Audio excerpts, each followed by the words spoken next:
L'étude est une activité fondamentale qui joue un rôle crucial dans le développement intellectuel, personnel et professionnel des individus. Elle permet d'acquérir des connaissances, de développer des compétences et de préparer les individus à réussir dans divers aspects de la vie. En adoptant des méthodes d'étude efficaces et en maintenant une attitude positive envers l'apprentissage, les individus peuvent maximiser les bénéfices de leurs efforts d'étude et atteindre leurs objectifs académiques et professionnels. Si on parle de la famille, dans toutes ses formes, reste une institution fondamentale de la société. Elle influence profondément la vie des individus et contribue de manière significative à leur développement personnel et à leur bien-être général. Comprendre et valoriser l'importance de la famille peut aider à renforcer les relations familiales et à promouvoir un environnement de soutien et d'amour pour tous ses membres. Qu'est-ce que le jeu, ses avantages et ses inconvénients? Les avantages. Il favorise le développement intellectuel, social, physique et linguistique.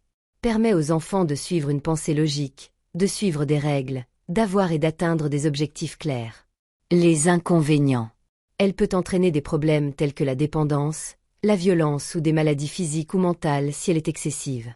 Depression, anxiété, culpabilité, colère, sentiment de soledat. L'isolement, le désespoir, la perte de confiance en soi et de maîtrise de soi et peut-être le désir de mourir. Directives et solutions.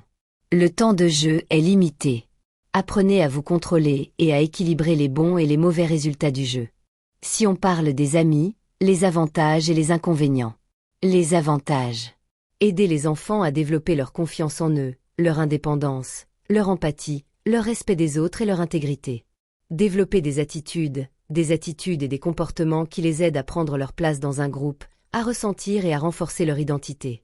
Les jeunes de tous âges ont besoin d'assurer une sécurité émotionnelle, de construire leur identité et de mieux se connaître. Les inconvénients. De mauvais amis qui encouragent le crime, la fraude ou le vol et ne se défendent pas. Il devient un adepte et n'a aucun but, alors il brûle et devient toxicomane. Directives et solutions. Savoir choisir des amis qui peuvent se correspondre pour que chacun puisse profiter les uns des autres. Le temps passé avec des amis est limité. Si on parle des jeux et des amis, les bons côtés et les mauvais. Les bons côtés. Augmente la confiance en soi et le développement intellectuel. Un échange où chacun peut exprimer qui il est et partager ses expériences. Les mauvais aspects. Peut entraîner des dommages. Cela peut créer une très forte dépendance si on en prend trop. C'est le signe de nombreux maux comme la fraude ou l'abus. Directives et solutions. Il est conseillé aux jeunes d'en faire trop, ce qui mène toujours à la dépendance.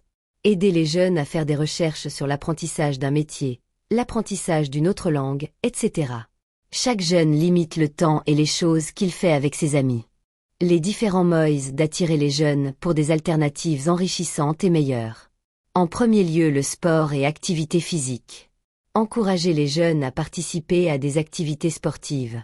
Forme physique, compétences sociales, coopération, etc. Encourager les gens à sortir de la maison tous les jours ou même simplement à faire une balade à vélo. Encourager les jeunes à rejoindre des clubs football, basketball, natation, athlétisme, etc. En sans con, favoriser l'art et créativité. Arts visuals. Dessin, painture, photography. Musique. Encourager l'apprentissage d'un instrument, le chant, l'écriture de paroles ou de poésie. Théâtre. Encourager la participation à une pièce de théâtre ou à un atelier à ce sujet. En troisième lieu, lisez des livres, écrivez. Encourager les jeunes à lire des livres pour élargir leurs perspectives et apprendre à discuter des livres qu'ils lisent et à interagir avec ceux qui les entourent. Demandez-leur d'essayer d'écrire des histoires, des poèmes ou des articles de toutes sortes. Par exemple, un blog. En quatrième lieu, faire du bénévolat et faire du travail caritatif dans la communauté. Conseiller aux jeunes de rejoindre des organisations locales et de travailler ensemble pour faire des œuvres caritatives, prendre soin des animaux, lire des livres aux retraités âgés, etc. Demandez-leur de participer à des projets communautaires, par exemple en nettoyant le quartier, en maintenant la paix dans leur village, etc. En cinquième lieu, le développement de compétences pratiques. Amener les jeunes à apprendre le bricolage et à réparer des meubles endommagés ou même créatifs. Encouragez-les à apprendre des technologies telles que la conception graphique et à réaliser des vidéos utiles. Créez du temps pour des cours de cuisine ensemble et apprenez aux jeunes à préparer et à déguster des aliments sains. En 6e lieu, gestion du temps et organisation. Apprenez à gérer efficacement votre temps afin de pouvoir équilibrer les différentes activités que vous souhaitez faire. Demandez aux jeunes de fixer des objectifs à court et à long terme pour leurs études, leurs passe-temps et autres intérêts personnels à l'aide d'un calendrier ou d'un emploi du temps quotidien. Et en dernier lieu, renforcer les relations familiales. Encouragez les parents à surveiller l'éducation de leurs enfants. Rappelez-leur l'importance de passer du temps ensemble pour manger, jouer, se détendre. Projets communs tels que l'agriculture, l'élevage, les rénovations, les voyages, etc. Cela renforce également le lien affectif de la famille.